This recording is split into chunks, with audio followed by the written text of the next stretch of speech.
नमस्कार दोस्तों, मैं हूं अरुण शर्मा और आप देख रहे हैं दैनिक स्टेट समाचार। दोस्तों, 2 दिन पहले एक वीडियो वायरल हुआ था चक रखवाला, जी हाँ, वहाँ के युवाओं ने एक वीडियो जारी किया था जिसमें दिखाया गया था कि दिन को नेहरू युवा केंद्र के कुछ सदस्य वहाँ पे स्वच्छता अभियान के तहत सफाई करने आए हुए हैं, लेकिन जब शाम को वहाँ के यूथ और पंचायत मेंबर उस जगह पहुँचते हैं तो वहाँ पे गंदगी वैसे की वैसी ही मिलती है जैसे पहले थी। तो फिर सफाई कहाँ हुई? इस वीडियो वायरल होने के बाद हमने भी नेहरू युवा केंद्र के कुछ सदस्यों से बात की। आइए उनके ऊपर बात करते हैं। मेरे साथ मौजूद हैं पंचायती से आए हुए हैं यहाँ पे।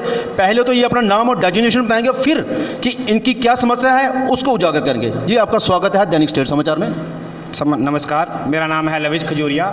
मैं एक्स NYV 2 साल NYKS में रह चुका हूँ और मेरा क्लब है, उसका नाम है खजूरिया यूथ क्लब। तो मैंने 2 साल काम किया NYKS में, लेकिन पहले तो ऐसा काम नहीं था कि NYKS में कि हर एक ही क्लब को सारे प्रोग्राम दिए जा रहे हैं। अब ये देखा जा रहा है कि भारतीय कला मंच गढ़ी का एक क्लब है, सारे प्रोग्राम उसी को दिए जा रहे हैं। शायद इसमें कोई NYKS का DYO सर या ST सर को कोई पर्सनल बेनिफिट है कि उसके तहत ये सारे प्रोग्राम उनको दे रहे हैं। और पंचायती में 6 महीने से अभी तक कोई प्रोग्राम नहीं हुआ है। कोई बजट वाला प्रोग्राम तो छोड़ो, कोई डेज एंड वीक का प्रोग्राम, जैसे पीछे गांधी जयंती थी, उस पर कोई छोटा मोटा कोई प्रोग्राम नहीं हुआ। पंचायती में सेंट्रल मिनिस्टर आए, दिल्ली से आए, और पंचायती में NYVs एक भी नहीं था। हालांकि वहाँ पे सारे डिपार्टमेंट थे, स्पोर्ट्स के डिपार्टमेंट थे, बाकी हॉस्पिटल डिपार्टमेंट, एग्रीकल्चर, सारे डिपार्टमेंट थे। उन्होंने पूछा कि NYVs, उन्होंने मेरे को इंट्रोडक्शन पूछा, मैंने बताया कि मैं एक्स NYV हूँ। तो उन्होंने बोला कि प्रेजेंट वाले कहाँ पे हैं? तो वहाँ पे कोई NYVs नहीं था। ठीक है, तो मैंने DYC सर को ये मैसेज एक दिन किया कि सर पंचायती में कोई प्रोग्राम नहीं हुआ। तो उन्होंने क्या किया, NYVs का स्टाइफन काट दिया। लेकिन उससे क्या फ़ायदा हुआ? NYVs को भी घाटा हो गया। ठीक है, उनको स्टाइफन काट दिया। और मैंने जब NYVs को पूछा कि भाई तुम प्रोग्राम क्यों नहीं करवाते हो, तो वो बोलते हैं हमें DYC सर प्रोग्राम देते नहीं है, सिर्फ एक मजालता में प्रोग्राम होते हैं और एक भारतीय कला मंच वाले प्रोग्राम करवाते हैं। इसमें मेरे को लगता है कि DYC सर जो हैं हमारे, जो ACT सर हैं, उनको कोई पर्सनल बेनिफिट है। और एक बात और, बाकी सारे क्लब्स को ये एक किट देते हैं, वो भी बड़ी मुश्किल से, और उनको हर हफ्ते जब भी उनके प्रोग्राम आते हैं एक किट उनको देते हैं। मेरे को लगता है कि उनका बहुत बड़ा एक बेनिफिट है, उनको मिल रहा है उनकी तरफ से। शायद कोई बजट वाले प्रोग्राम उनको देते होंगे तो उसका कुछ कमीशन उनको मिलता होगा। बस, थैंक यू। तो ये थे लविश खजूरिया पंचायती से। अभी हमारे साथ एक और सदस्य यहाँ पे मौजूद हैं जो NYK के साथ जुड़े हुए थे और वहाँ पे NYV भी रह चुके हैं, मिस्टर नीतीश खजूरिया। मैं उनका स्वागत करता हूँ। सर, थोड़ा आगे आइए। नमस्कार जी, मेरा नाम नीतीश खजूरिया है। मैं भी पंचायती ब्लॉक से ही हूँ। सर, मेरा अपना क्लब है जो 5 सालों से NYKS में काम कर रहा है। मैं एक्स NYV भी रह चुका हूँ बड़ी देर पहले का, लेकिन मेरा जो क्लब है जो लगातार काम करता आ रहा है उसका नाम है यूनाइटेड यूथ क्लब। मैं निसार सर थे पहले इधर, जो अभी डिप्टी डायरेक्टर है NYK के, उनके टाइम से हम काम कर रहे हैं। और निसार सर के टाइम में जो हमने काम किया बहुत ही उम्दा काम था। निसार सर ने जो अभी इस टाइम जो हमारे डिप्टी डायरेक्टर बने हुए हैं, हर ब्लॉक में खुद विजिट जाके करते थे। जब मैं पंचायती में था तो हमारे पंचायती में भी विजिट की उन्होंने, रामनगर में, हर ब्लॉक में, दूर इलाके जितने भी इलाके हैं हर इलाके में विजिट की। मैं भी इधर करंट NYV के जो NYKS के जो DYC है, मैं इनसे पूछना चाहता हूँ आज तक आपने कहाँ विजिट की? मेरे को ये बताओ, 2 साल हो गया आपने इधर, आपने किसी भी ब्लॉक में जाके विजिट की? जो NYVs होते हैं सर, मैं बताना चाहता हूँ, उनका प्रोफेशन, उनका पीरियड होता है 1 साल, फिर उनको एक्सटेंशन दी जाए तो 1.5 या 2 साल। सर, 2 साल में वो कितना सीख जाएंगे? ये DYC का काम है कि वो हर जगह जाए, हर ब्लॉक में विजिट करे, उनको समझाए, काम समझाए। और जो हमारे पंचायती में है, जब मैं NYV था अपने टाइम पे, तो NYK के रिकॉर्ड्स खोल के देख लो, ये बताते हैं कि सबसे ज़्यादा प्रोग्राम मैंने अपनी पंचायती में करवाए हैं। तो क्या अब इस बार जो NYV हैं, क्या वो पढ़े लिखे नहीं हैं? वो पढ़े लिखे हैं, लेकिन उनको काम करने का तरीका नहीं बताया जाता। अगर उनको तरीका पता भी है तो उनको कोई प्रोग्राम नहीं दिया जाता। इधर 2 ही बंदों को ज़्यादा प्रोग्राम दिए जा रहे हैं। एक भारतीय कला मंच है जो गढ़ी का, इसको बार बार ये सारे प्रोग्राम दिए जा रहे हैं। जब इनको पूछो कि प्रोग्राम हमें क्यों नहीं दिया, कहते हैं अभी प्रोग्राम आया हमने दे दिया। क्या शेयर के साथ ही ये बांध के रखा है कि जब इनको प्रोग्राम आया इन्होंने तुरंत दे दिया? बाकी कोई क्लब नहीं है क्या? हमने इतना काम किया हुआ है, इतना हमें एक्सपीरियंस है, ये हमें इनसे भी ज़्यादा एक्सपीरियंस है इस फील्ड में कैसे वर्क किया जाता है। ऑफिस का काम हमें नहीं पता होगा, लेकिन फील्ड वर्क कैसे किया जाता है, हर प्रोग्राम आप सारी फाइलें उठा के देख लो, क्या उनको ही प्रोग्राम सारे दिए जाते हैं? कोई कमीशन मिल रही होगी? जब कोई NYKS में जब फॉर्म लगते थे तो इनकी गाइडलाइन होती थी कि एक घर से सिर्फ एक लड़का ही लगेगा, जब लड़की लगेगी एक घर से एक, मेरे प्यार पे गौर कीजिए, एक घर से एक, और उन्होंने कहा था जो क्लब है, क्लब से भी एक क्लब से एक ही हम उठाएंगे, क्योंकि ऐसा क्या होगा कि ब्लॉक बहुत बड़ा होता है। जब एक ही घर से दो लग जाए या एक ही क्लब से दो लग जाए तो क्लब क्या होता है, मोहल्ले का होता है, घर के दो लग जाए तो वो इतना वास्ट एरिया होता है, इतना बड़ा ब्लॉक है, हमारे उधमपुर के बड़े बड़े ब्लॉक है, तो एक कोने से दूसरे कोने तक इन्फॉर्मेशन नहीं पहुंचती और प्रोग्राम में यूथ की पार्टिसिपेशन नहीं रहती। गवर्नमेंट ऑफ इंडिया और NYKS का भी यही मानना है कि एक इस कोने से हो, दूसरा दूसरे कोने से हो, क्योंकि हर ब्लॉक के यूथ को जो कवर कर लिया जाए। तो इस बार जो रिक्रूटमेंट की इन्होंने NYVs की, तो एक घर से ही दो बंदे इन्होंने लगा दिए। अभी फिलहाल मैरिट लिस्ट जो निकली थी, टिकरी के भी दो भाई बहन टॉप में थे, टिकरी ब्लॉक है जो, उसके भी दो भाई बहन दो टॉप पे थे, लेकिन उनको इन्होंने नहीं रखा, एक उनमें से उस घर में से एक ही रखा है, उनको मना कर दिया गया कि एक घर का एक ही रहेगा। लेकिन वही बात उसी साल और उसी मैरिट लिस्ट में स्यूना जो ब्लॉक है उसी में दो बहनें एक ही घर की, वो इन्होंने दोनों रखी हुई हैं। वो कैसे इन्होंने पॉसिबल है? जब एक ही रिक्रूटमेंट है उसमें एक घर से आप एक उठा रहे हो, दूसरे घर से दोनों उठा रहे हो। और वैसे ही एक क्लब का भी है, एक क्लब में से इन्होंने एक उठाया, लेकिन जो भारतीय कला मंच है इनमें से इन्होंने दोनों NYVs को ले लिया। ये मेरे को सारा लगता है कि ये सिफारशी काम है। लेकिन जो भारतीय कला मंच है, इन्होंने पहले भारतीय कला मंच का नाम बना के एक किट इनको प्रोवाइड करी, फिर उन्होंने वही क्लब तोड़ के नया क्लब बनाया, फिर एक और किट प्रोवाइड करी, फिर नया बनाया, फिर एक और किट प्रोवाइड करी। जो ये क्लब है गाड़ी का जहाज, जो जिनके साथ ये प्रोग्राम कर रहे हैं, वही 5 चेहरे, वही 5-6 चेहरे इन्होंने हर क्लब में वही रखे हैं, हर क्लब में वही। और ये एक्चुअली ये क्लब का मतलब है यूथ 14 ईयर्स टू 29 ईयर्स, मतलब उधर जो बूढ़े हैं 35 साल के, 37 साल के, जो एडवाइजरी कमेटी में होना चाहिए, वो यूथ की तरह यूथ की जगह पे एक्ट कर रहे हैं, ना कि यूथ। इनके जो NYVs हैं वो तो प्रोग्राम में आएंगे ही, पर लेकिन बाकी यूथ हमें कोई दिखता नहीं है प्रोग्राम में। चलो प्रोग्राम में और सारा कुछ इनको जो सर टी-शर्ट्स होती है वो भी इनको प्रोवाइड की जाती है, छोटे से छोटा प्रोग्राम इनके क्लब को प्रोवाइड किया जाता है। और ये सिर्फ दिखावा है, जब प्रोवाइड तो किया जाता है, लेकिन एक्चुअल में ग्राउंड लेवल पे जो हमने वीडियो वायरल हुआ वो देखा हमने, जो हमारा ही मित्र का क्लब है वो हमने उससे भी बातचीत की। हमने जब देखा तो ग्राउंड लेवल पे जाके देखा कि वो तो सिर्फ जो सफाई का अभियान है वो तो सिर्फ दिखावा था, एक पब्लिसिटी स्टंट था कि हम काम कर रहे हैं, वो एक्चुअली में तो काम उधर जीरो लेवल पे हुआ है। तो ये कैसे है? बल्कि एक ही क्लब है क्या इधर? एक ही क्लब बचा है जो काम कर रहा है, वो भी जो एक क्लब को जो प्रोग्राम दे रहा है वो भी पब्लिसिटी स्टंट कर रहे हैं, सिर्फ कोई प्रोग्राम एक्चुअल में नहीं हो रहा है। तो सर इनको इस बारे में पूछा जाए, और मैं मीडिया में इसलिए आया हूँ, मैं आपसे रिक्वेस्ट करता हूँ कि इसको बात को ऊपर तक पहुँचाया जाए ताकि इन पर कोई एक्शन लिया जाए, जहाँ फिर ये खुद अपने लाइन पे आ जाएं और हमें इस बात का जवाब दें जो हम इनसे बात पूछ रहे हैं। देखिए ये थे नीतीश खजूरिया। देखिए इनकी बातों में कहीं ना कहीं कुछ ना कुछ सच्चाई तो जरूर है, और हम जरूर ऊपर वाले विभाग को, कर्मचारियों को बोलेंगे कि इसके ऊपर सख्त से सख्त कार्रवाई या तो उसकी जांच होनी चाहिए कि ये प्रतिक्रिया किस तरह चल रही है। अभी हमारे साथ मौजूद है मलाड, अपने मलाड के यूथ क्लब है थर्ड आइज, वहाँ के सदस्य हैं मिस्टर साहिल जी, मैं आपका स्वागत करता हूँ। ये भी यहाँ पे मौजूद हैं, इनके भी कुछ शिकायतें हैं नेहरू युवा केंद्र से। मैं जरूर पूछना चाहूँगा कि आखिर वो क्या हैं। सर आपका स्वागत है। थैंक यू सर मेरी ये शिकायत है कि जबकि मैंने कि यूथ रजिस्टर कराया था, तो यूथ रजिस्टर कराने के बाद जब हमने एक इनके प्रोग्राम में गए तो कहते हैं इनके प्रोग्राम में जाने के बाद तो यहाँ पे एक लड़की ने कुछ स्टेटमेंट दी थी, मतलब जिसके बारे में ना कोई वो स्टेटमेंट गलत थी। तो एक ग्रुप का मतलब एक यूथ क्लब का मेंबर मुझे फ़ोन करके बोलता है कि आपकी ये स्टेटमेंट गलत है तो आपके ख़िलाफ़ FIR हो जाएगी। मैं चाहता हूँ कि मेरे ख़िलाफ़ FIR क्यों होगी, पहले ये बताओ कि मतलब कि ये जो भी है ये मीडिया वालों ने डाला था कैप्शन, ये मैं नहीं डाला था। मैं बेईमानी ना करें यूथ के साथ, आने वाला यूथ है जो हिंदुस्तान का फ्यूचर है वो। ये थे mister Sahil Sharma ji, third eyes youth club Malad की ओर से। देखिए इन्होंने एक क्लब बनाया, इनके क्लब द्वारा एक प्रोग्राम में पार्टिसिपेशन की गई और 1-2 मीडिया चैनल द्वारा उसको चलाया गया कि थर्ड आइज यूथ ने ये प्रोग्राम करवाया। अब उन्होंने क्या किया, इन्होंने वो वीडियो चलवा दी किसी प्रोग्राम में, तो नेहरू युवा केंद्र के कुछ जो दूसरे क्लब के जो एडवाइजरी कमेटी के मेंबर हैं वो उनको धमकी देते हैं फ़ोन करके कि आपके खिलाफ FIR दर्ज की जाएगी कि आप ये वीडियो चला रहे हो। अब बताइए इनको क्या कसूर है। और तो और इनको नेहरू युवा केंद्र के ग्रुप से भी एग्जिट कर दिया गया, निकाल दिया गया। इनका क्या कसूर था? क्या इन्होंने कोई नेहरू युवा केंद्र के खिलाफ बोला है? ऐसा तो कुछ नहीं था।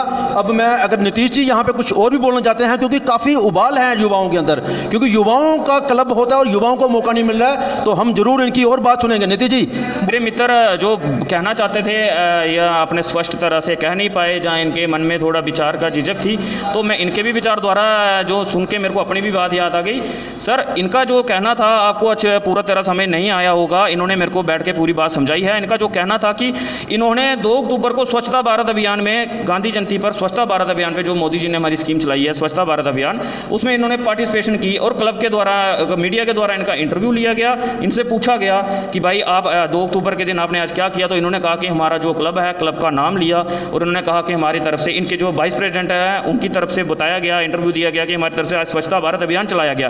तो मीडिया वालों ने वो खबर चला दी और इन्होंने जब उस खबर को नेहरू युवा केंद्र ग्रुप में डाला तो खबर को पढ़ते ही कुछ चमचों ने, जो चमचे हैं इनके, चमचे ही कहूँगा, चमचा शब्द उनके लिए अच्छा रहेगा क्योंकि वो चमचे ही हैं, इनके जगह पे मेरे को लग रहा है आजकल वो काम कर रहे हैं, वो इनको धमकी देते हैं कि आपके खिलाफ FIR हो जाएगी, आपने ये वीडियो क्यों चलाया।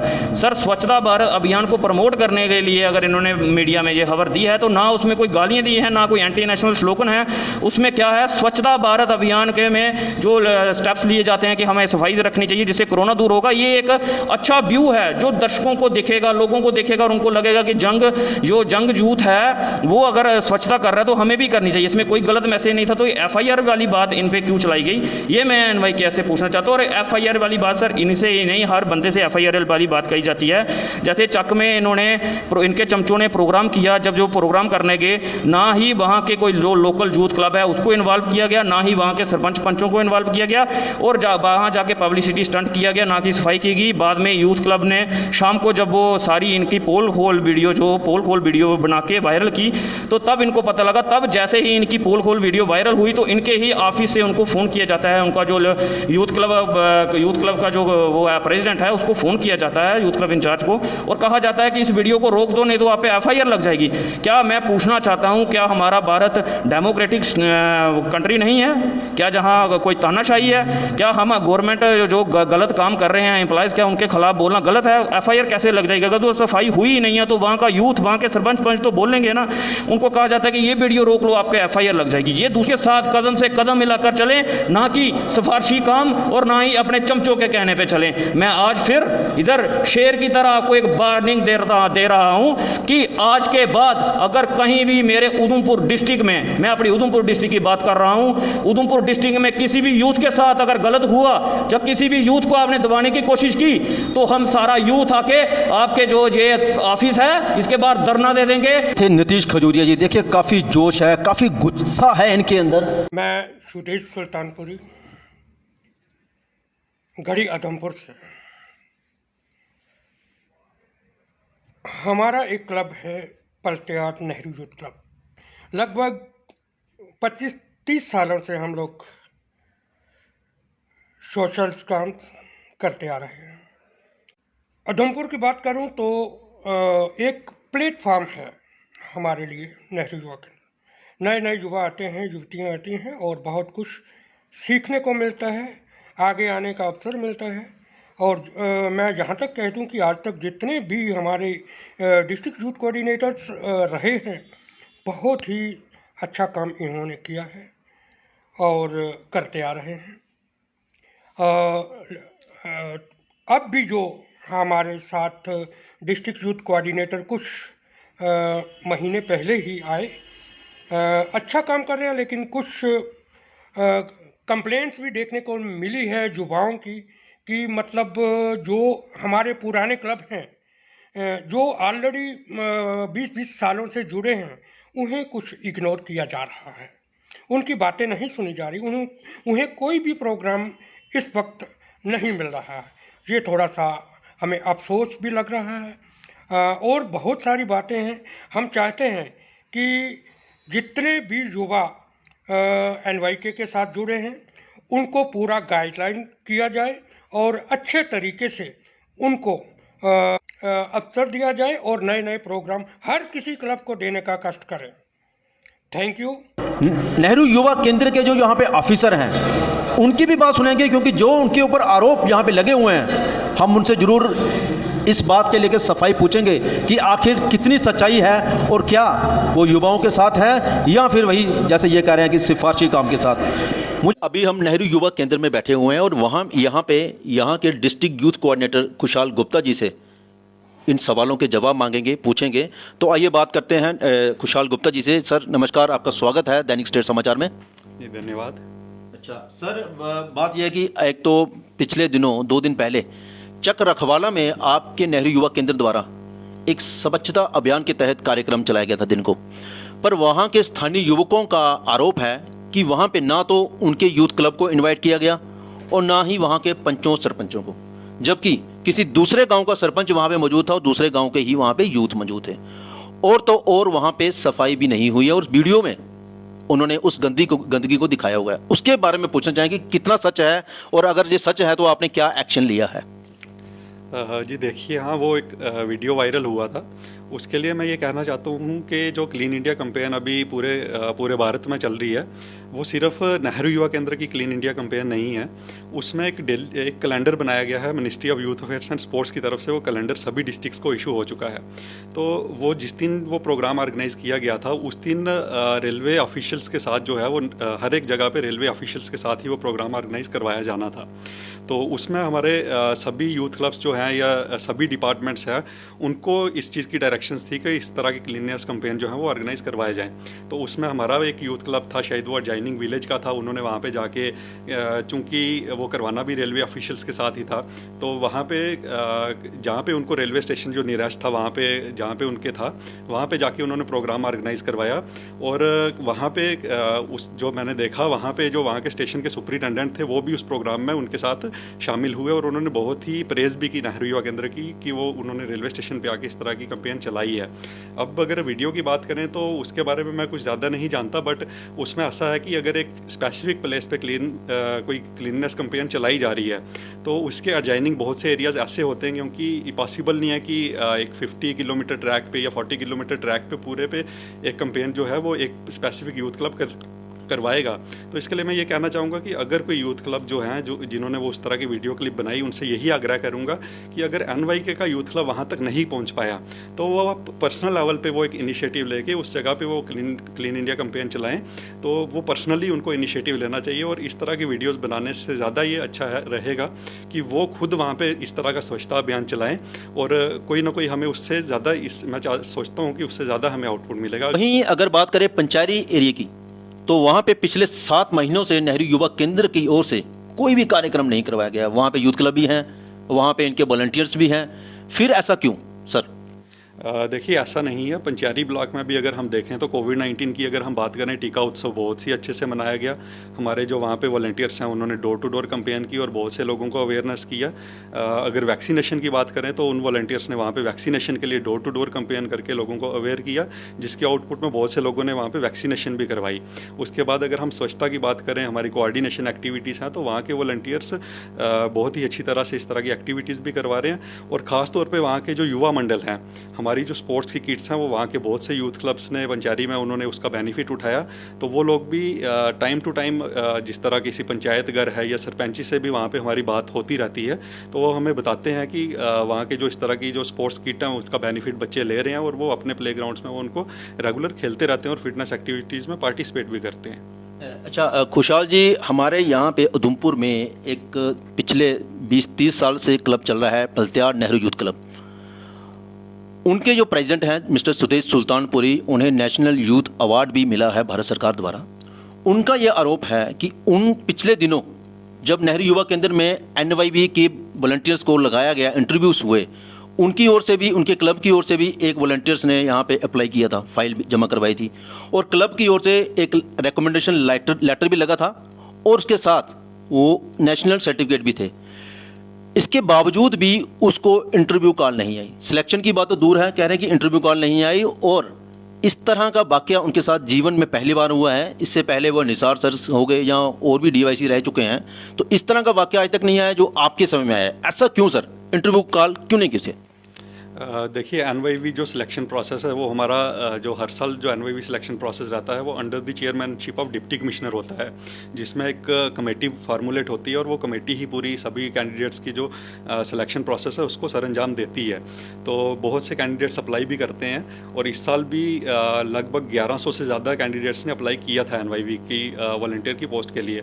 बट चूँकि यहाँ पे जो एनवाईवी की डिप्लॉयमेंट है हर एक ब्लॉक से 2-2 वॉलंटियर्स ही हम सिलेक्ट करते हैं, तो उसमें ये पॉसिबल नहीं हो पाता क्योंकि हमारे पास यूथ क्लब्स भी बहुत से हैं जो हमारे पास एनवाई के एफिलेटेड यूथ क्लब्स हैं।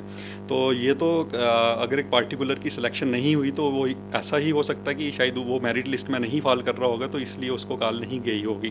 बाकी जो सिलेक्शन प्रोसेस है वो बिल्कुल under the chairmanship of deputy commissioner बिल्कुल फेयर रहता है और कोई भी क्लैरिफिकेशन उसके बारे में पूरे डॉक्यूमेंटेशन प्रॉपर रहती है और कोई भी क्लैरिफिकेशन किसी भी टाइम पे उसके बारे में मिल सकती है। ये थे खुशहाल गुप्ता जी अपनी बातों को रखते हुए। और यहाँ पे एक मौजूद है मेरे साथ पंचायत के वॉलंटियर जो पहले भी इंटरव्यू दे चुके हैं, अब शायद कुछ और भी बताना चाहते हैं। तो हम किसी को निराश नहीं करेंगे क्योंकि सबका हक है अपनी आवाज़ को आके लेके जाना। तो लब्बी जी, हाँ बोलिए, आपका क्या कहना है? सर जैसे आपने कहा कि हमारे वो पलटार यूथ क्लब के एक मेंबर ने यहाँ पे अप्लाई करा था, तो हमने ही फॉर्म वगैरह चेक करे सब कुछ। तो डीवाईसी सर ने तब कहा था कि एक क्लब के 2 बंदे हम नहीं रखेंगे और एक ही पेरेंट्स के 2 बच्चे हम नहीं रखेंगे। जबकि इन्होंने फिर क्या किया, इंटरव्यू लिया, उसमें इन्होंने एक क्लब के 2 बंदे भी रखे, एक पेरेंट्स के 2 बेटे भी रखे, 2 लड़कियां रखी हैं सिवना ब्लॉक से, वो भी रखी, ठीक है। और इसमें कुछ ऐसा भी है कि टॉप वाले जिसके पॉइंट कोई 20 अराउंड है वो बंदा रह गया और 12 पॉइंट वाला बंदा लग गया 8वें नंबर से उठ के। तो ये देखिए, ये भी एक सर विषय है। मैं जरा प्लीज़ आपसे जरूर पूछना चाहूँगा क्योंकि अब आमने सामने है तो इसका जवाब मैं जरूर चाहिए सर आपसे, प्लीज़। देखिए, जो एनवाईवी सिलेक्शन गाइडलाइंस की बात करें तो अगर आप NYKS की ऑफिशियल वेबसाइट ओपन करेंगे उसमें क्लियर एंड कट जो है वो सिलेक्शन गाइडलाइंस दी गई हैं नेशनल यूथ वॉलंटियर्स की डिप्लॉयमेंट के लिए। तो मैं चाहता हूं कि इसमें कोई आरोप या प्रति आरोप की बात नहीं है। क्लियरली जो सिलेक्शन गाइडलाइंस हैं उन गाइडलाइंस को फॉलो करते हुए जो है वो सिलेक्शन की गई है। तो उसमें मुझे नहीं लगता कि कोई इस तरह का शक की बात है क्योंकि उन गाइडलाइंस में क्लियर है, वो कोई छुपी नहीं है। क्योंकि NYS की ऑफिशियल वेबसाइट पे जो गाइडलाइन है उन गाइडलाइंस को फॉलो करते हुए ही हमारा सिलेक्शन प्रोसेस जो है वो कंप्लीट किया गया है। जी सर, ये कह रहे हैं कि सिलेक्शन प्रोसेस वैसे किया गया, इनका खुद का कहना था कि एक क्लब के हम 2 बंदे इसलिए नहीं रखते क्योंकि एक ब्लॉक होता है वो बहुत बड़ा होता है, ठीक है। उसमें अगर एक ही क्लब के या एक ही घर के 2 बंदे हो जाएंगे तो वो सारा काम घर पे ही रह जाएगा ना। जैसे एक क्लब बनाते हैं, मेरी फाइल भी 10 बार रिजेक्ट हो चुकी है। क्यों? क्योंकि मैंने अपनी सिस्टर का नाम रखा था क्लब में, ठीक है। प्रकाश सर बार बैठे हैं, उन्होंने फाइल रिजेक्ट करी, 10 बार रिजेक्ट करी कि आपके घर का ही क्लब हो गया, आपके घर के ही वो हो गए। मैंने अपने पापा को एक बार, फिर मैंने दूसरे बार बनाया क्लब, उसमें पापा को चेयरमैन रख दिया, इन्होंने फिर से मेरी फाइल रिजेक्ट कर दी। क्यों? पापा को रख दिया। फिर ये बोलते हैं कि हम एक क्लब के 2 बंदे इसलिए नहीं रखते क्योंकि सारा काम एक ही क्लब को हो जाएगा। फिर एक क्लब को प्रॉफिट अभी भी दे रहे हैं, इन्होंने क्लब के 2 बंदे भी लगा दिए। आते कलमंज गढ़ी से है वो, लेकिन इनको हमें ये बताएं कि ये पहले खुद कहते थे कि हर प्रोग्राम एक ही घर पे हो जाएगा, तो अब क्या हो रहा है? अब क्यों उन्होंने सिलेक्शन प्रोसेस में एक ही घर के बंदे रख दिए, एक ही क्लब के 2 बंदे रख दिए? उधमपुर हमारा कितना बड़ा एरिया है, ठीक है। इसमें मैं ये नहीं बोलता कि सिलेक्शन इसमें कोई लड़का फॉल नहीं कर रहा था, इन्होंने 4 लड़कियां रख दी। अब मेरे को आप बताएं कि फील्ड पे लड़कियां ज़्यादा काम कर सकती हैं या लड़के? कम से कम एक लड़का तो रखना चाहिए जो फील्ड पे काम करे। चलो मेरिट लिस्ट में वो नहीं आया, चलो नहीं रखा, वो भी अच्छी बात है। एक क्लब के 2 लड़कियाँ आपने रख दी, कम से कम एक लड़के को तो उठाओ किसी और को कि वो काम करे। एक क्लब के 2 जरूरी क्यों है? जी बिल्कुल सर। खुशहाल सर प्लीज़। देखिए, मैंने तो पहले ही क्लियर कर दिया कि जो NYV सिलेक्शन गाइडलाइंस हैं, पूरी जो सिलेक्शन है वो उन NYV सिलेक्शन गाइडलाइंस को देखते हुए वो सिलेक्शन NYVs की जाती है। तो कहीं भी अगर आप पूरी सिलेक्शन गाइडलाइंस को एक बार फिर से पढ़ेंगे, चूँकि सभी लोग समझदार हैं, पढ़े लिखे हैं, तो मुझे लगता है कि इसमें बोलने वाली बात भी नहीं है। अगर NYV सिलेक्शन गाइडलाइंस आपके सामने है तो उसको एक बार पढ़िए, पूरी सिलेक्शन उसके अकॉर्डिंग की गई है, तो इसमें कुछ कहने या ना कहने वाली बात ही नहीं है। तो ये थे खुशहाल गुप्ता जी, उधमपुर नेहरू युवा केंद्र के ऑफिसर। तो हमने देखिए युवाओं के भी विचार सुन लिए, इनके प्रति क्या हैं और इनके भी सुन लिए, क्योंकि हम चाहते हैं कि दोनों तरफ से सुना जाए ताकि एक तरफा बात ना रहे। मुझे मेरे कैमरामैन साहिल को दीजिए इजाज़त। नमस्कार।